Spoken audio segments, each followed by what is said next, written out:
Deus idoneus nos fecit ministros Novi Testamenti, non litera sed spiritu. Litera enim occidit, spiritus autem vivificat. Dieu qui nous a fait des ministres compétents du Nouveau Testament, non selon la lettre, mais selon l'esprit. Car la lettre tue, et seul l'esprit vivifie, donne la vie. Et en parallèle, dans l'Évangile, notre Seigneur dit, je vous le dis, dit à ses disciples, beaucoup de prophètes et de rois auraient voulu voir ce que vous voyez de vos yeux, c'est-à-dire notre Seigneur Jésus-Christ lui-même. Et ils ne l'ont vu que de loin. Et comme le fait remarquer saint Bède dans son commentaire, dans un autre évangile, il est dit « Beaucoup de justes et de prophètes ont voulu voir ce que vous avez vu et ne l'ont pas vu. » Au nom du Père et du Fils et du Saint-Esprit, ainsi soit-il. Et ainsi, selon diverses correspondances, c'est une des clés de l'interprétation de la Sainte Écriture, on en déduit que les rois dont notre Seigneur parle ici, ce sont les justes, justement. Donc, l'un l'a donné selon juste et l'autre selon roi, parce que les justes sont des rois. Ce sont des rois parce qu'ils savent gouverner le peuple de leurs pensées, de leurs paroles, de leurs actions, de leurs intentions, de leurs affections. Ils savent les régir et ne pas se laisser dominer par eux, mais les dominer. Et en tant que cela, ils sont dignes enfants adoptifs de Dieu, et à ce titre-là, s'ils le font jusqu'à la fin de leur vie, ils pourront aller régner avec notre Seigneur au plus haut des cieux. Et saint Paul nous dit, attention, Dieu nous a fait de compétents ministres du Nouveau Testament, non pas selon la lettre, mais selon l'esprit, car la lettre tue et c'est l'esprit qui donne la vie. Ce sont des paroles très importantes pour comprendre, d'une part, la richesse de l'écriture et la façon dont il faut l'entendre. Surtout l'Ancien Testament, car le Nouveau Testament est beaucoup plus spirituel et il n'y a pratiquement rien à redire, si on peut dire comme ça. On ne redit rien à la parole de Dieu, mais il n'y a rien à redire dans le Nouveau Testament, tandis que dans l'Ancien Testament, saint Paul nous avertit, attention, si vous vous en tenez à la lettre, souvent ça ne sera pas très édifiant. Pourquoi? Parce qu'il y a tous les livres historiques, et dans les livres historiques, le Saint-Esprit nous a peint la réalité telle qu'elle est, avec l'histoire des rois par exemple et autres, avec leurs qualités et avec leurs défauts, avec leurs vertus et avec leurs vices, et il y a des fois des choses qui ne sont pas du tout édifiantes.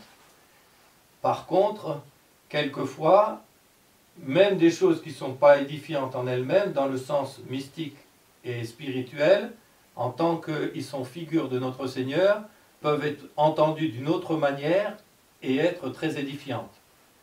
Si vous voulez apprendre, c'est important puisque c'est la parole de Dieu, c'est notre Seigneur qui nous parle à travers la Sainte Écriture. Les prophètes et les rédacteurs, c'est bien eux qui ont écrit, c'est leur style à eux, mais ils l'ont écrit sous la poussée et sous l'inspiration du Saint-Esprit qui est le principal auteur de la Sainte Écriture. Et donc, encore une fois, quand on nous peint des choses qui sont pas très louables et même qui sont détestables, eh bien, ça n'est pas peint pour qu'on s'y complaise, mais c'est au contraire pour qu'on s'y regarde, comme dit le pape Saint Grégoire, comme dans un miroir. Et que l'on voit dans la vie des anciens patriarches et des membres de l'Ancien Testament, à la fois comment les vicieux se sont dégradés eux-mêmes peu à peu et se sont perdus et ont été châtiés, car souvent dans l'Ancien Testament, Dieu récompensait déjà ici-bas, d'une façon beaucoup plus visible que maintenant, parce il importait que les gens se rendent compte tout de suite le bienfait de servir Dieu et se rendent compte vite aussi le méfait et le mal qu'on se faisait à soi-même en allant vers le vice. Et donc, Dieu châtiait plus facilement et récompensait plus facilement ici-bas. Et on a donc, dans ceux qui ont bien fait, un modèle pour les suivre, dans ceux qui ont mal fait, un modèle comme repoussoir pour savoir ce qu'il ne faut pas faire. Comme nous fait aussi remarquer dans son commentaire sur Job, son commentaire moral, le pape Saint Grégoire, on nous peint dans ces livres-là à la fois ceux qui sont vertueux et qui arrivent à résister à toutes les tentations, comme par exemple le bienheureux Job, qui a des tentations inimaginables. On avait fait tout un sermon là-dessus, hein, sur les épreuves de Job. Il perd tout, il perd ses enfants, d'abord ses biens matériels, sa propre maison, ses enfants. On ne peut pas être éprouvé plus. Ah, attendez, on ne peut pas être éprouvé plus. Il est attaqué dans sa santé, il est malade, il a de la peau qui tombe, comme en putréfaction, et il est comme serein. Dieu a donné, Dieu m'a ôté, que son saint nom soit béni. Dans le Nouveau Testament, il n'y en a pas beaucoup qui arriveraient à un degré de perfection comme ça. On voit aussi Tobie père, il fait que du bien, et comme en quelque sorte, parce qu'il est très élevé, c'est d'ailleurs l'ange qui va le lui dire après, parce que tu plaisais à Dieu, Dieu t'a éprouvé par la tentation, par l'épreuve. Pourquoi? Pour te purifier encore plus et pour te rendre encore plus parfait. Alors lui aussi il fait du bien, et puis ça lui retombe dessus en partie, le bien qu'il a fait. Alors au lieu d'en recevoir des bénédictions, comme dans l'Ancien Testament, il en a encore de nouvelles épreuves. Une de ces épreuves les pires, c'est sa propre épouse qui ne tient plus, puis il dit, ah ben c'est ça, continue à honorer Dieu, et puis meurt. Ah, ça a dû être le coup de poignard final qui lui a été donné, et malgré tout, il est resté silencieux, il a offert sa douleur à Dieu, et il est resté fidèle. Donc voilà, nous dit Saint Grégoire, des modèles qui nous sont donnés déjà dans l'Ancien Testament. Il y en a beaucoup d'autres d'actes qui sont magnifiques. Dans l'Ancien Testament, il y a les martyrs des jeunes Maccabées, et puis il y a beaucoup d'autres choses. Et il nous montre aussi, par exemple, les 12 patriarches, qui sont jaloux de leur petit frère Joseph, et alors ils le vendent. Alors ils sont la figure des Juifs qui vont vendre notre Seigneur. Et en même temps, Joseph lui aussi, il reste fidèle. Et il arrive à faire ce que dans le Nouveau Testament, c'est pas si facile que ça à faire non plus. Quand il a l'occasion d'avoir ses frères auprès de lui, il les titille un petit peu pour leur faire regretter ce qu'ils ont fait. Il ne s'est pas encore manifesté à eux. Et alors on les voit qu'ils doivent sentir, il y a quelque chose dans cet homme qui les impressionne ou quoi, ils ne savent pas que c'est leur frère, mais ils sentent quand même quelque chose, c'est très certainement leur rappelle leur frère Joseph. Et puis à un moment ils sont bouleversés et autres, et il arrive, alors qu'ils l'ont vendu, il arrive à leur rendre le bien et la bénédiction pour tous les maux qu'ils lui ont fait. Quelle vertu merveilleuse pour l'Ancien Testament. On voit de très belles choses dans le roi David, et puis on voit une chute lamentable.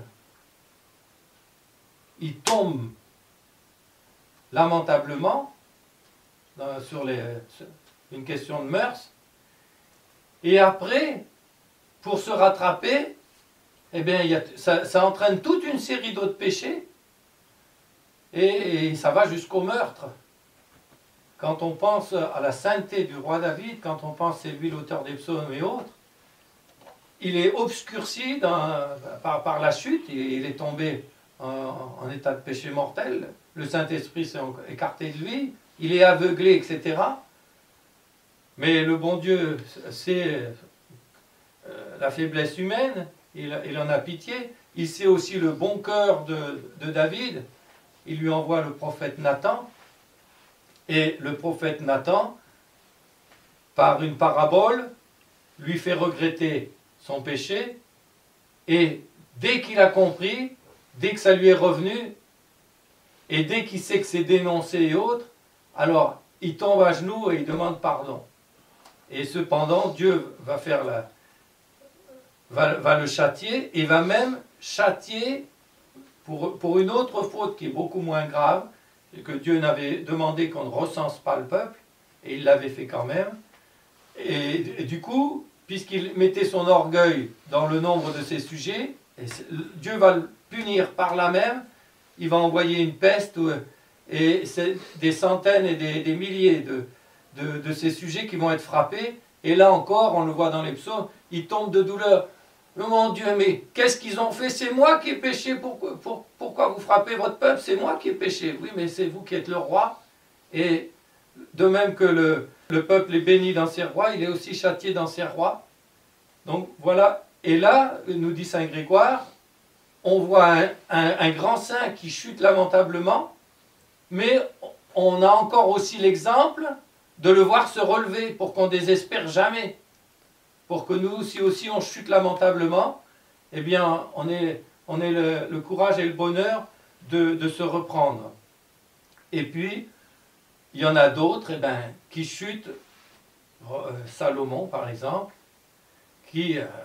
Salomon c'est le fils donc du roi David, c'est l'auteur des livres sapientieux qui sont si remplis de sagesse que la reine de Saba était en admiration, tout le monde était en admiration devant la sagesse de Salomon, et petit à petit, il a pris des mauvaises habitudes, il a glissé sur une pente, et au fur et à mesure, alors il a commencé par le laisser aller aussi dans les mœurs, et puis de fil en aiguille, il s'est laissé entraîner jusqu'à laisser adorer des idoles sur les montagnes en face de Jérusalem. C'est pour ça qu'on l'appelle le Monte Modico, le mont maudit, parce qu'ils ont mis des statues d'idoles là, et il fait chuter lamentablement son peuple, et à cause de lui, il y aura à nouveau la séparation entre Juda et Israël.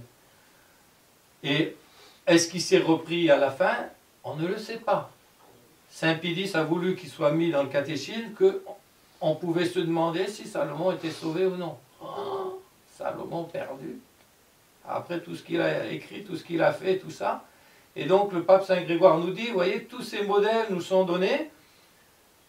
Quand ils font le mal, c'est pas pour qu'on les suive, mais c'est au contraire pour, comme il dit, c'est pour qu'on se regarde nous-mêmes dans une glace, comme une glace, et puis en même temps pour qu'on soit poussé vers le bien et qu'on soit détourné du mal.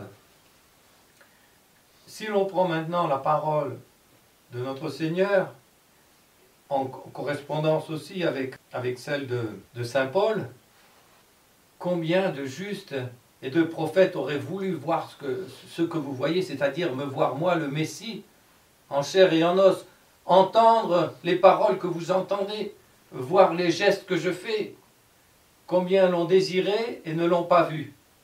Eh bien, quand on lit l'Évangile, quand on le médite, et c'est ce qu'on fait notamment pour dire le rosaire d'une façon riche, eh bien il faut méditer les mystères, et pour bien méditer les mystères, il faut aller lire l'Évangile, parce qu'on peut pas, ça ne s'invente pas. Et tous les petits détails de l'Évangile sont remplis de richesse. Eh bien, on peut se porter en esprit, comme on peut s'y porter en esprit chez votre oncle ou chez votre tante. Vous vous portez en esprit, vous voyez sa maison, vous voyez... Eh bien, vous pouvez vous porter jusqu'à Bethléem dans la crèche, vous pouvez vous porter à Nazareth, vous pouvez vous porter sur les routes de Galilée et voir notre Seigneur les pieds nus, etc. et méditer l'Évangile. À ce moment-là, c'est plus une méditation, c'est une contemplation. Puis après, on réfléchit pourquoi notre Seigneur fait comme ci et pourquoi il ne fait pas comme ça. Pourquoi la Sainte Vierge est habillée comme ci et pourquoi elle ne s'habillerait pas comme ça, elle. et puis ceci, et puis cela. Et avec ça, on s'imbibe de l'esprit chrétien et on devient chrétien soi-même. Finissons par un point un petit peu plus compliqué si on veut.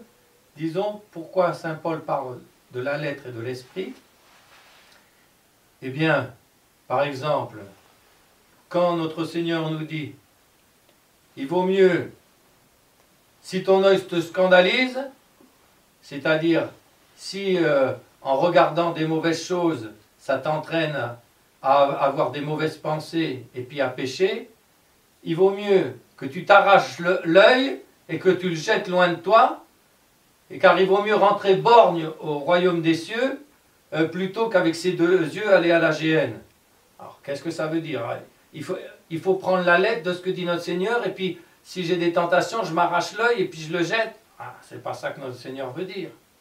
Donc, la lettre tue et l'esprit vivifie. Ça veut dire qu'il faut savoir se mortifier le regard, etc., même si ça coûte, comme si on s'arrachait l'œil, de façon à ne pas se laisser entraîner par des spectacles qui nous entraîneraient au mal.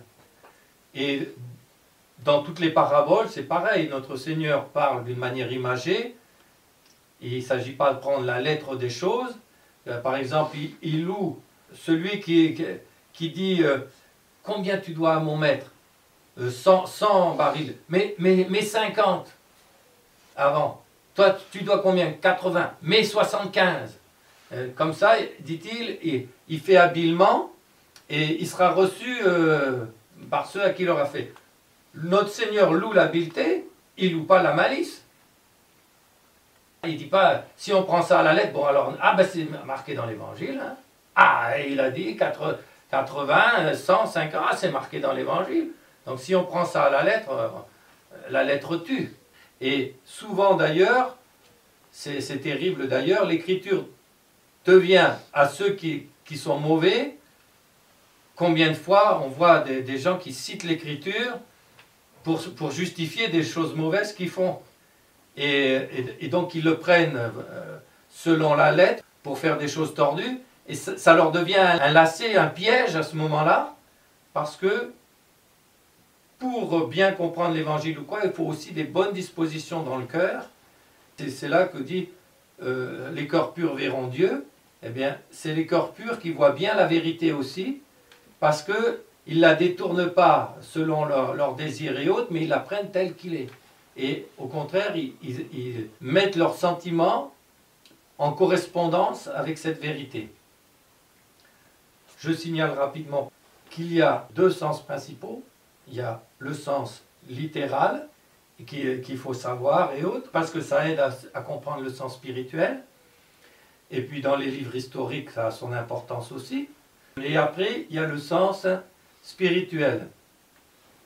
Et dans le sens spirituel, il y a ce qui concerne principalement notre Seigneur Jésus-Christ, ce qui le concerne en tant que tête, c'est-à-dire lui-même directement, et ce qui le concerne comme corps, c'est-à-dire le corps mystique, l'Église. Et puis il y a le sens moral qui concerne chaque âme, et après il y a certains passages aussi qui concernent spécialement la Très Sainte Vierge Marie comme modèle justement des âmes. Tous ces sens se compénètrent et s'interprètent, et souvent, dans un passage assez régulièrement, il y a un sens littéral, un sens spirituel principal, mais par exemple dans les psaumes, vous avez tout le long, vous avez les quatre sens. Donc vous pouvez, dans un sens, ça va signifier une chose, et quelquefois, dans un autre sens, ça va signifier, pas le contraire, mais une chose complètement différente. Et toutes ces choses s'interprètent les unes aux autres, et ça donne une richesse immense à l'écriture, qui est exprimée dans un des psaumes. Vous avez parlé une fois, et j'ai compris deux fois. C'est-à-dire, Dieu a exprimé une seule parole, mais il y a plusieurs sens que l'on peut en tirer. Eh bien, retenons donc la richesse des Saintes Écritures. On a beaucoup perdu l'habitude de s'appuyer sur la Sainte Écriture. Et cela, c'est venu en partie à cause des protestants. Parce que les protestants ont fait des mauvaises traductions, parce qu'ils ont fait de mauvaises interprétations, parce qu'il y a aussi dans l'Ancien Testament, comme je le disais tout à l'heure, des passages qui en eux-mêmes ne sont pas édifiants, si ce n'est comme modèle de ce qu'il ne faut pas faire. Donc, en réaction, eh bien, la réaction catholique, ça a été de s'écarter un peu de l'écriture pour éviter de la mal interpréter et autres. Et c'est compréhensible, mais en même temps, c'est dommage, parce que c'est d'une richesse inouïe. Et dans l'Antiquité, dans les premiers siècles des chrétiens, c'était pas du tout ça. L'écriture faisait la vie des premiers chrétiens. On a, dans l'office de Sainte Cécile, un passage qui a beaucoup marqué la petite Thérèse, et du coup, elle l'a appliqué à la lettre. Il est dit, alors c'est une manière à la fois littérale et spirituelle de comprendre, elle portait toujours l'évangile en ou sur son cœur. Parce que ça veut dire quoi? Ça veut dire que, bon, peut-être elle en avait peut-être des manuscrits et autres qu'elle pouvait consulter, mais c'est surtout qu'elle les méditait dans son cœur, comme il est dit aussi de la très sainte Vierge Marie, qui est le grand modèle, et elle le vivait, elle le méditait et elle l'appliquait. On lit chez Sainte Marguerite Marie, mais on le lit aussi dans beaucoup de vies de saints. Qu'est-ce qu'elle faisait? Elle cherchait, alors Saint Vincent de Paul par exemple, elle cherchait à imiter le plus possible, à son niveau à elle, selon sa condition de vie, à elle, dans le temps où elle vivait, à rendre le plus possible les actions que faisait notre Seigneur.